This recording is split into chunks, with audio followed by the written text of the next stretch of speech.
Welcome to the Agrihood. Carnes Crossroads is a new home community with a farm-to-table lifestyle. Just outside of Charleston, here, community is defined by gathering together and our deep connection to nature. Our future farm and amenities are taking root and blooming into something you've always dreamed of in a fun, healthy, and social environment. Come home to the Agrihood, where you can plant roots and thrive. Learn more at carnescrossroads.com. This is SpaceTime Series 26, Episode 1, for broadcast on the 2nd of January 2023. Coming up on SpaceTime, how spiral galaxies lose their arms. The asteroid Ryugu sheds new light on the solar system's history. And Solar Orbiter solves one of the sun's great magnetic mysteries. All that and more coming up on SpaceTime. Welcome to SpaceTime with Stuart Gary.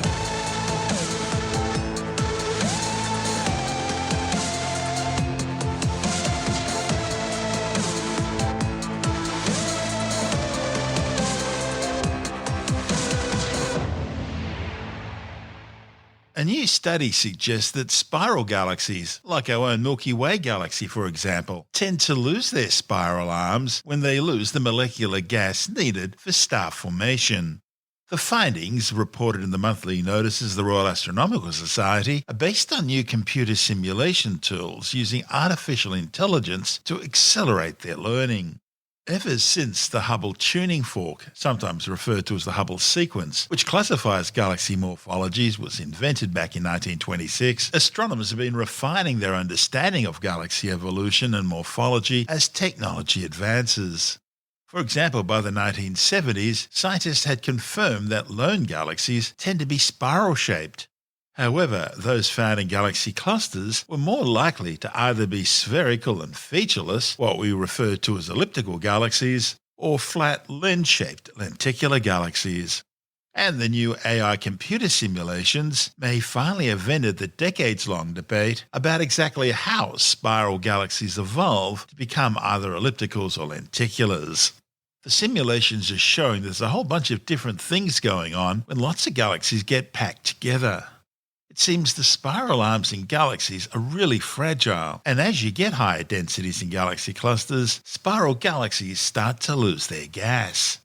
And this loss of gas causes them to drop their spiral arms, transforming them into lenticular galaxies. On the other hand, when two similar mass galaxies merge, as the Milky Way and M31 Andromeda will do in around 4 billion years' time, they'll coalesce to form a single large elliptical galaxy. To reach these findings, the study utilised the powerful Eagle simulations to analyse a group of galaxies in detail using AI algorithms to classify galaxies by their shape. The neural network-based algorithm can classify about 20,000 galaxies per minute, compressing what typically would have taken weeks into just an hour.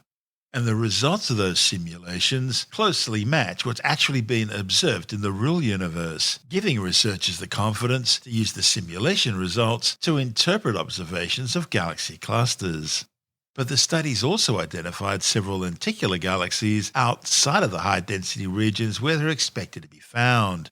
And here the modelling suggests that they were also created by the merging of two separate galaxies.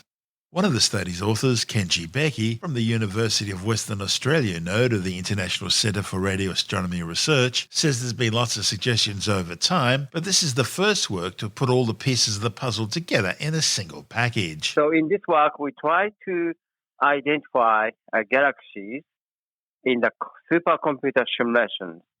So in this simulation, we produce many thousands of galaxies and then try to classify galaxies into elliptical galaxies and spiral galaxies and lenticular galaxies. So lenticular galaxies are very interesting objects because they don't have any spiral arms. And this galaxy can be found in cluster environment or group environment. And on the other hand, spiral galaxy can be found mostly in the field environment where the density of galaxy is very, very low. So the key question of the Hubble sequence is why lenticular galaxy can be found mostly in the group or cluster environment. And this paper discussed this origin. And what conclusions did the simulation show? Yeah, so simulations show for the very first time that lenticular galaxy can be formed through gas stripping or galaxy merging in a group and cluster environment. So you've got these spiral galaxies. The spirals are very delicate, aren't they? And lots of gas there. That's when new stars are being formed. These galaxies, for some reason, are losing their spiral arms and becoming lenticular. So spiral can keep their spiral arm due to star formation within the gas. So spiral arms are composed mostly of young stars. If the spiral galaxy lose their gas, they can no longer form stars, so spiral arms gradually disappear. So spiral galaxy can be transformed into lenticular galaxy without any spiral arm. So gas is very important for the maintenance of spiral arm in galaxies. So this is a kind of a basic physics. So in a cluster environment, spiral galaxy can lose their gas by stripping, what we call lump pressure stripping. So lump pressure stripping is caused by interaction between cold gas within the disk and hot gas in the clusters. So when the galaxy can lose gas, they can also lose their spiral arm. So there's got to be a galaxy cluster nearby, and that's drawing the cold gas from within the galaxy itself. Yes. So the key physical process is stripping of cold gas. And cold gas can form stars. So if the star formation cannot continue, spiral galaxy can lose their spiral arm. I guess the other side of the Hubble fork, in this case, would be elliptical galaxies. And I take it that's pretty well understood now. It's merging of spiral galaxies. That causes them to convert into elliptical galaxies. What we're going to become in 5 billion years from now? Yeah. So, galaxy merger can create a different type of galaxies.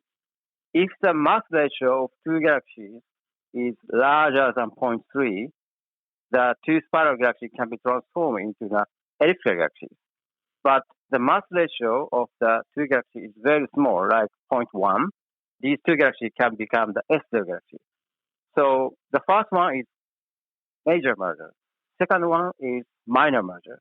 So major merger can create elliptical galaxies, but minor merger can create S-scale galaxies. And this minor merger can happen in a field of a small group of galaxies. So that's the transformation process from spiral into S0 in a small group or field environment. So there are two physical mechanisms of S0 formation. One is gas stripping in the clusters. The other is minor merger in the field or small groups. So there are two ways of losing spiral arm. One is gas stripping, the other is minor merger. And there is a very important distinction between minor and major mergers in galaxy transformation. So when we see things like the Sagittarius dwarf galaxy being slowly stripped into the Milky Way, is that considered a minor merger? It's a mini merger. It's not. That's the mass ratio of that Sagittarius dwarf to the Milky Way is too small. Less than 0.1. So such merger cannot damage the galactic disk. Okay. So it's too small. Yeah. It's like mini merger. When you put this artificial intelligence program together, were you looking at a particular epoch of the universe? I mean, today or 10 billion years ago? We can apply this AI to any redshift. So for this paper, we use AI to classify galaxy for the redshift 0, the present universe. Yep. This is one of the innovations of this paper because our AI can classify galaxy 1,000 galaxy within 1 second. That's a huge innovation. So far, astronomer has to spend 1 minute or 2 minutes per galaxy to classify a galaxy, but for this AI, it takes only 1 second for 1,000 galaxies. And this is the most innovative part of this paper. That's astronomer Kenji Becky from the University of Western Australia node of the International Centre for Radio Astronomy Research. And this is Space Time. Still to come, the asteroid Ryugu sheds new light on the solar system's history, and Solar Orbiter solves one of the sun's great magnetic mysteries. All that and more still to come on Space Time.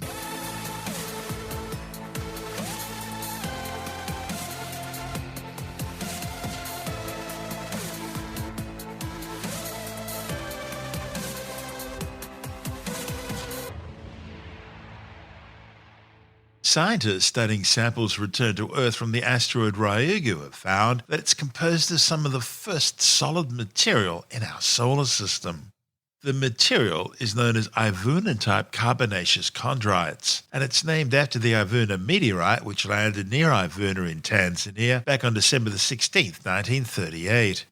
Ivuna is one of only 9 known meteorites classified as Ci1 carbonaceous chondrites. And these all have compositions very similar to that of the Sun, meaning they're essentially unaltered since they were formed about the same time as the solar system itself, some 4.6 billion years ago. Put simply, it means they're some of the most chemically primitive meteorites known. The designation Ci1 means that Ivuna underwent a high degree of chemical change due to the presence of water. This alteration took place in the parent body of the meteorite at low temperatures, probably around 20 to 50 degrees Celsius, in a water-rich environment. Now, by contrast, chondrites experience thermal metamorphism under dry conditions, usually at temperatures between 600 and 900 degrees Celsius. The findings, reported in the journal Nature Astronomy, show that nearly 2 years after Japan's Hayabusa 2 mission returned samples of the asteroid Ryugu to Earth, scientists are continuing to reveal valuable new information about the early history of the solar system. In this particular study, scientists were looking at the isotopic composition of zinc and copper within Ryugu. It was these isotopic signatures that showed that Ryugu's composition was close to Ivuna-like carbonaceous chondrites.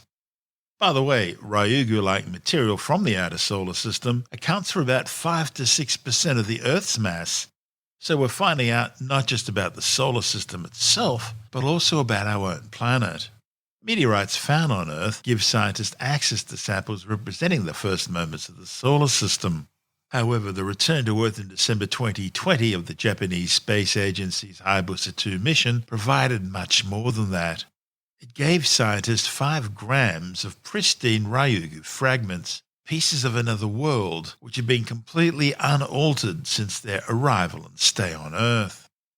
The first analysis showed that some isotopic signatures, including titanium and chromium, overlap with other groups of carbonaceous chondrites. So the details of the link between Ryugu and Ivuna-like carbonaceous chondrites wasn't fully understood.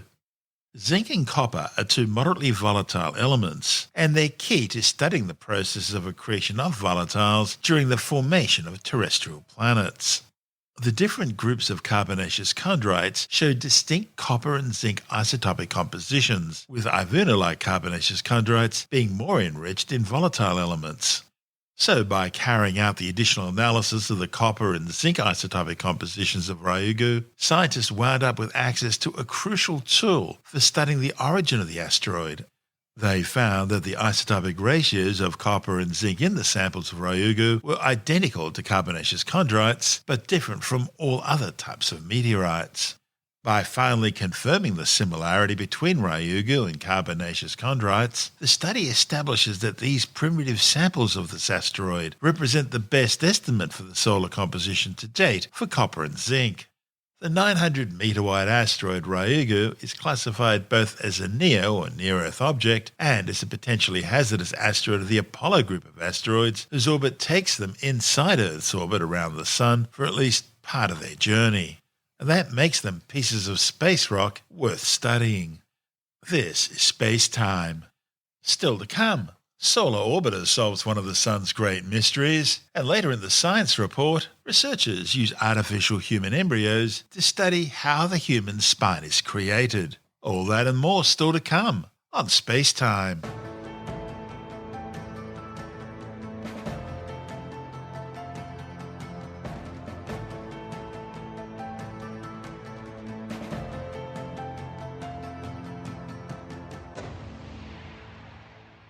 New data obtained by the European Space Agency's Solar Orbiter spacecraft has found compelling new clues about the origins of one of the Sun's great magnetic mysteries known as magnetic switchbacks and how their formation accelerates the solar wind, the stream of charged particles flowing out from the Sun which encompass and bathe the Earth. Solar switchbacks are weird. They're a sudden and large deflection of the solar wind's magnetic field. The new observations by Solar Orbiter provide scientists with a first full view of the structure, confirming the hypothesis that it has an S-shaped character. But it doesn't stop there. The findings also showed that these rapidly changing magnetic fields have their origins near the Sun's surface. While a number of spacecraft have flown through these puzzling regions before, in situ data has only previously ever been measured at a single point in time. Consequently, the structure and shape of the switchbacks had to be inferred from plasma and magnetic field measurements taken at just one point. When the German and American Helios 1 and 2 spacecraft flew close to the Sun back in the mid-1970s, both probes recorded sudden reversals of the Sun's magnetic field. These mysterious reversals were always abrupt and always temporary, lasting from just a few seconds to a number of hours before the magnetic field switched back to their original direction. These magnetic structures were also probed at much larger distances from the Sun by NASA's Ulysses spacecraft in the late 1990s. But instead of a third of Earth's orbital radius from the Sun, where the Helios missions made their closest pass, Ulysses operated mostly beyond Earth's orbit. The amount of data available, however, has risen dramatically with the arrival of NASA's Parker Solar Probe in 2018. Parker showed that sudden magnetic field reversals were far more numerous close to the Sun, and that led to suggestions that they were being caused by S-shaped kinks in the magnetic field itself. And it was this puzzling, though still hypothetical behaviour which earned the phenomenon the name switchbacks. A number of ideas were then proposed to try and explain how they formed. Early last year, Solar Orbiter was just a day away from its close pass of the Sun, well within the orbit of the planet Mercury, and it was imaging the Sun's outer atmosphere known as the corona. The particles in the corona are electrically charged, and they follow the Sun's magnetic field lines out into space. As Solar Orbiter was imaging the corona, it recorded a distorted S-shaped link in the coronal plasma, looking suspiciously like a possible solar switchback. Later comparisons of visible light and extreme ultraviolet images of the event confirm this hypothesis. Now, usually active regions are associated with sunspots and magnetic activity, and further analysis showed the speed of the plasma above this region was actually very slow, as would be expected from an active region that's yet to release stored energy. The observations of the plasma resembled a generating mechanism for the switchbacks, an idea first proposed by Gary Zank from the University of Alabama in Huntsville. The hypothesis was looking at the way different magnetic regions near the Sun's surface interact with each other. Close to the Sun, especially above active regions, there are closed and open magnetic field lines. The closed lines are loops of magnetism which arch up into the solar atmosphere before curving around and disappearing back deep into the Sun. Now, very little plasma can escape into space above these field lines, so the speed of the solar wind around this area tends to be really slow. But open field lines are the reverse, emanating from the Sun and ultimately connecting with the interplanetary magnetic field lines of the solar system. Think of them as magnetic highways, along which plasma can flow freely and give rise to very fast solar wind. The switchbacks seem to occur where there's an interaction between the region of open field lines and a region of closed lines. It seems as the field lines crowd together, they tend to reconnect into more stable configurations. Magnetic reconnection is a bit like cracking a whip, as it releases lots of energy, at the same time setting up an S-shaped disturbance travelling off into space. And it's this S-shaped disturbance passing the spacecraft which is then recorded as a switchback. The key observation here was that the switchbacks could be seen emanating from above an active solar region. Late last year, Solar Orbiter made a gravity-assist flyby of Venus in order to adjust its orbit around the Sun. And subsequent Venus flybys will now start raising the inclination of the spacecraft's orbit, allowing it to access higher latitudes of the Sun, heading more towards the Sun's little understood polar regions, where more mysteries are waiting to be solved. This report from ESA TV. Solar Orbiter will help answer fundamental questions about the Sun's activity. After some 20 years of development, 6 years of construction and more than a year of testing, engineers have had the challenging task of designing a mission to make detailed observations of the Sun, capture the closest ever pictures of our nearest star, and the first images of the poles. The spacecraft has a number of key new technologies that have been developed just for the purpose of flying close to the Sun. We have a specific heat shield designed just for Solar Orbiter that will reach temperatures of over 500 degrees centigrade on the front side and will keep things as cool as just about 50 degrees centigrade on the backside to protect the sensitive electronics. The Sun generates a bubble of plasma enveloping the entire solar system. Known as the heliosphere, anything within it, including Earth, is subject to a stream of charged particles called the solar wind. Violent space weather from flares and coronal mass ejections has the potential to damage satellites, disrupt communications, and knock out power grids on the ground. One of the key questions the scientists have is how the heliosphere is actually generated and how it's accelerated. So what is really driving the solar winds? And the second key question of the mission is understanding what makes the sun change or vary over this 11-year cycle that we all know. So understanding the magnetic properties of the sun and how these change over this 11-year cycle is one of the key scientific objectives of Solar Orbiter. To measure the magnetic environment around the Sun, Solar Orbiter is fitted with a suite of 10 extremely sensitive instruments. And so it can take pictures, the heat shield has peepholes through it, covered by protective doors. We're going to places where no other solar telescopes have been before. We're going to be very close to the Sun to take very high resolution images of the Sun, unprecedented spatial resolution, and we are also going to fly over the poles of the Sun, regions that are very much unknown because we don't see them very well from Earth, but they are the source of the fast solar wind and therefore are very important. Solar Orbiter will take several years, using the gravity of Venus and Earth to reach its operational orbit. But once in position, the spacecraft will take measurements that complement NASA's Parker Solar Probe, which launched in 2018. We will not get as close to the Sun, but we will have a vastly bigger payload complement, so more instruments with more cameras looking at the Sun. So we will do science that is complementary to Solar Probe, and the two will really have a great deal of synergy. This is SpaceTime.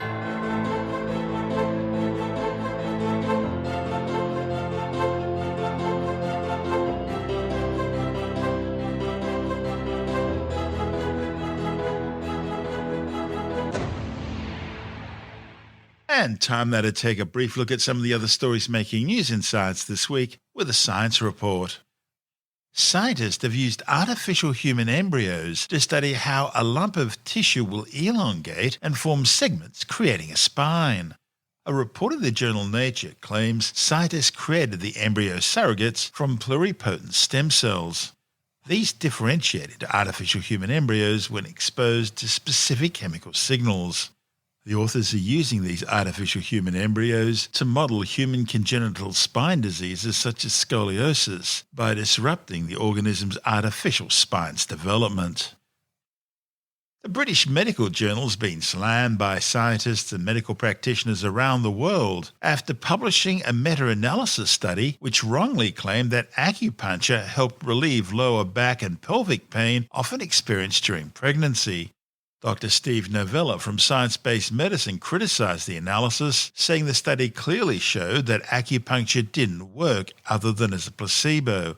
He says the authors of the study still tried to spin it the other way.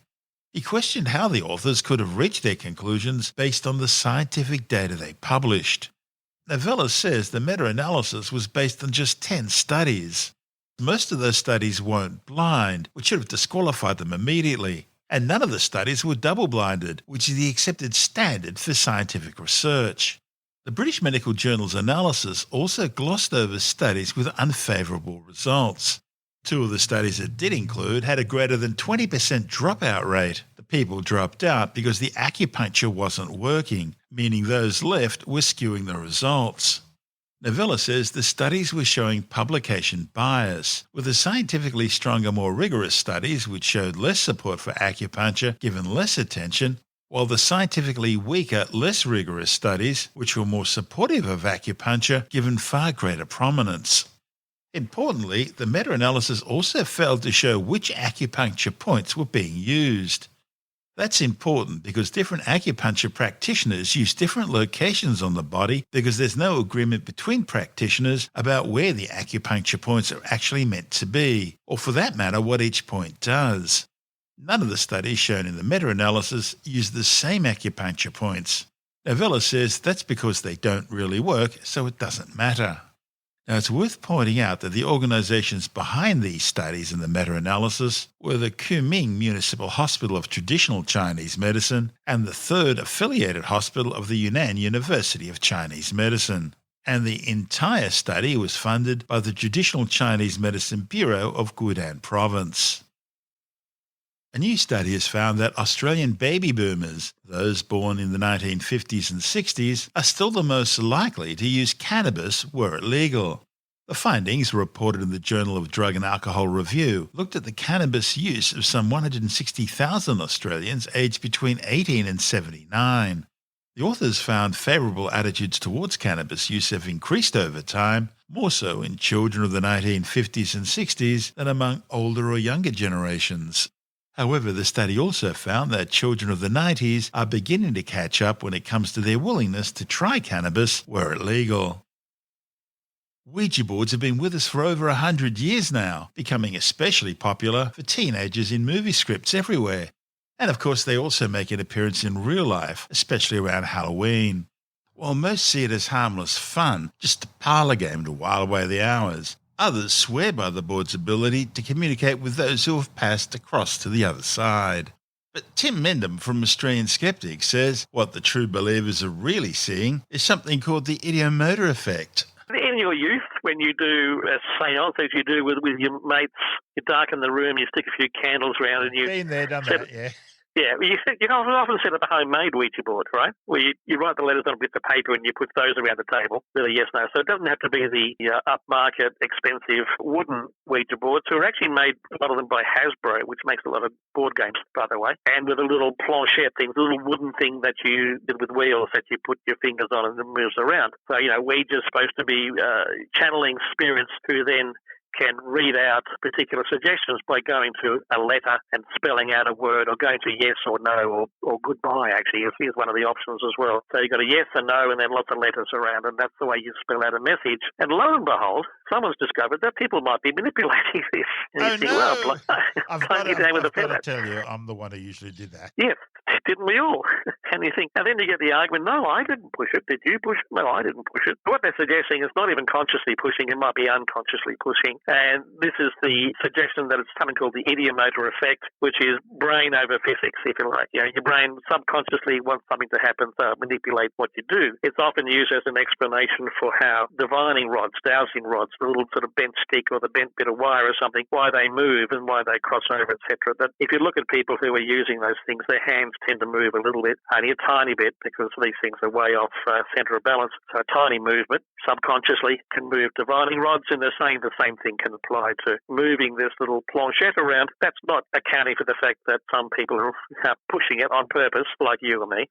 Unconsciously, people who are sincere might be moving down to a particular result. The trouble is, if you get a lot of people who are sincere all doing the same thing at the same time, you're probably going to get a very sort of a weird result, spelling out words that don't exist. They're moving all over the place. Of course, they often move quickly, and you don't have to push very hard on these things to move. And so, practical joke, ideomotor effect, not necessarily spirits, is basically what this article is saying, and I would agree with that. That's Tim Mendham from Australian Skeptics.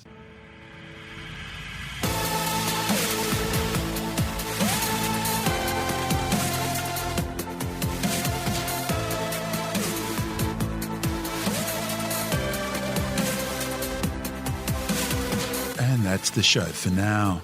SpaceTime is available every Monday, Wednesday and Friday through Apple Podcasts, iTunes, Stitcher, Google Podcast, Pocket Casts, Spotify, Acast, Amazon Music, Bytes.com, SoundCloud, YouTube, your favourite podcast download provider, and from spacetimewithstuartgary.com. SpaceTime's also broadcast through the National Science Foundation on Science Zone Radio and on both iHeartRadio and TuneIn Radio. And you can help to support our show by visiting the SpaceTime store for a range of promotional merchandising goodies, or by becoming a SpaceTime patron, which gives you access to triple-episode commercial-free versions of the show, as well as lots of bonus audio content which doesn't go to air, access to our exclusive Facebook group, and other rewards. Just go to spacetimewithstuartgary.com for full details. And if you want more space time, please check out our blog, where you'll find all the stuff we couldn't fit in the show, as well as heaps of images, news stories, loads of videos, and things on the web I find interesting or amusing. Just go to spacetimewithstuartgary.tumblr.com. That's all one word, and that's Tumblr without the E. You can also follow us through @StuartGary on Twitter, @Spacetime with Stuart Gary on Instagram, through our SpaceTime YouTube channel, and on Facebook, just go to facebook.com/Spacetime with Stuart Gary. And SpaceTime is brought to you in collaboration with Australian Sky and Telescope magazine, your window on the universe. You've been listening to SpaceTime with Stuart Gary. This has been another quality podcast production from Bytes.com.